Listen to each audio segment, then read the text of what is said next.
Hello guys, स्वागत है आज आपका केमिस्ट्री क्लासेस में। तो आज के लेक्चर में हम आपको प्रकाशिक समझौता के बारे में आगे बताने वाले हैं। इसके पहले हमने प्रकाशिक समझौता के बारे में आपको बताया है, तो आज उसके बारे में और थोड़ा सा आगे डिटेल में बताएंगे। तो कल हमने आपको प्रकाशिक समझौता के बारे में बताया था।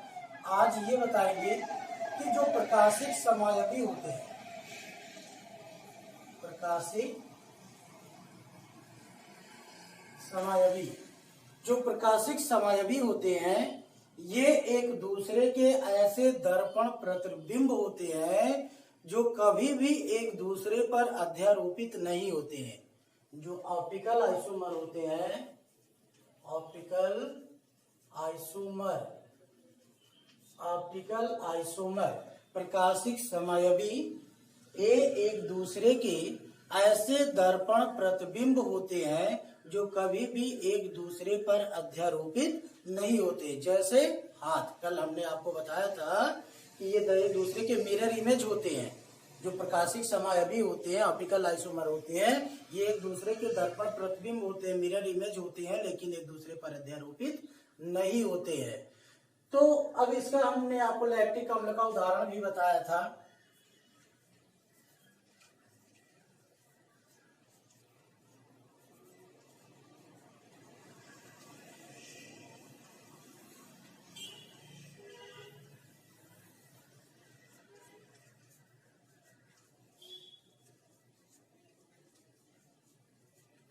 देखिए, ये एक दूसरे के क्या है, दर्पण प्रतिबिंब है, लेकिन एक दूसरे पर अध्यारोपित नहीं होंगे। और इनकी जो डायरेक्शन निर्धारित की जाती है, कल हमने आपको बताया था कि इनके परमाणु क्रमांक के आधार पर इनकी दिशा निर्धारित की जाती है कि वामावर्त है, डेक्स्ट्रोरोटेटरी है कि लिबोरोटेटरी है। तो देखिए, जो कार्बन है, जो असमित कार्बन परमाणु है, इससे 4 परमाणु या समूह अलग अलग जुड़े हुए हैं। तो जो परमाणु या समूह जुड़े हैं, उनके हम परमाणु क्रमांक की तुलना करते हैं। सबसे कम इसका है और उससे बाद ये है, तीसरे नंबर पर ये है। तो इसकी जो डायरेक्शन होगी वो कैसा होगा, डेक्स्ट्रोरोटेटरी, ये होगा दक्षिणावर्त। और इसका रोटेशन कैसा होगा, वामावर्त, लिबोरोटेटरी, या इसको हम प्लस चिन्ह के द्वारा निरूपित करते हैं और इसको हम माइनस चिन्ह के द्वारा निरूपित करते हैं। 1 2 3।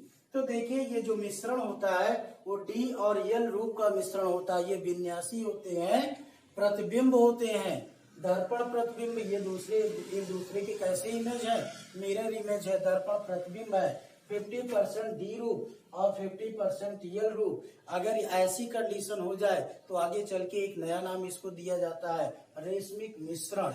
रेशमिक मिश्रण क्या होता है, इसको हम नेक्स्ट वीडियो में आपको बताएंगे, रेशमिक मिश्रण के बारे में। लेकिन अभी आप प्रकाशिक समझौता के बारे में पहले जान लीजिए, कल हम आपको रेशमिक मिश्रण के बारे में बताएंगे। तो प्रकाशिक समझौते जो होते हैं वो ऐसे एक दूसरे के दर्पण प्रतिबिंब होते हैं जो कि कभी भी एक दूसरे पर अध्यारोपित नहीं होते हैं, जैसे हाथ। और आपको बता दें कि जो किरेल शब्द की उत्पत्ति होती है, जो किरेल शब्द की उत्पत्ति हुई है, यूनानी शब्द कियर हैंड,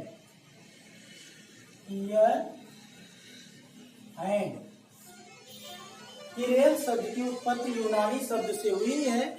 यूनानी शब्द क्या है, कियर हैंड, जिसका मतलब होता है हाथ सरीखा,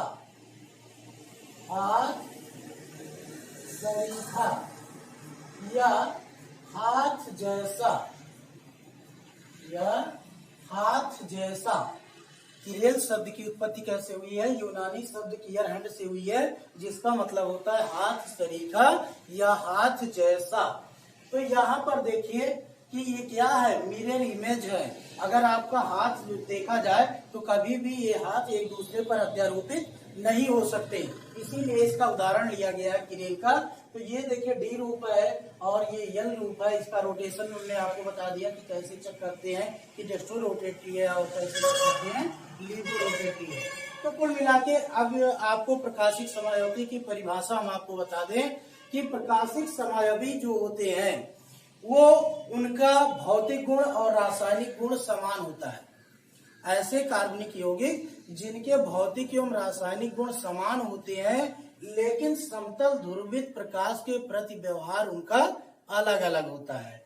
ऐसे कार्बनिक यौगिक जिनके भौतिक एवं रासायनिक गुण समान होते हैं लेकिन समतल ध्रुवित प्रकाश के प्रति उनका व्यवहार अलग अलग होता है, ऐसे कार्बनिक यौगिक एक दूसरे के प्रकाशिक समायवी होते हैं और यह परिघटना जो होती है प्रकाशिक समायोता कहलाती है।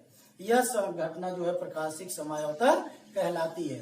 फिर से सुन लीजिए, ऐसे कार्बनिक यौगिक जिनके भौतिक एवं रासायनिक गुण इक्वल होते हैं, समान होते हैं, लेकिन उनका समतल ध्रुवित प्रकाश के प्रति व्यवहार जो होता है वो अलग अलग होता है, ऐसे कार्बनिक यौगिक एक दूसरे के ऑप्टिकल आइसोमर होते हैं और ये परिघटना जो है प्रकाशिक समायोता कहलाती है।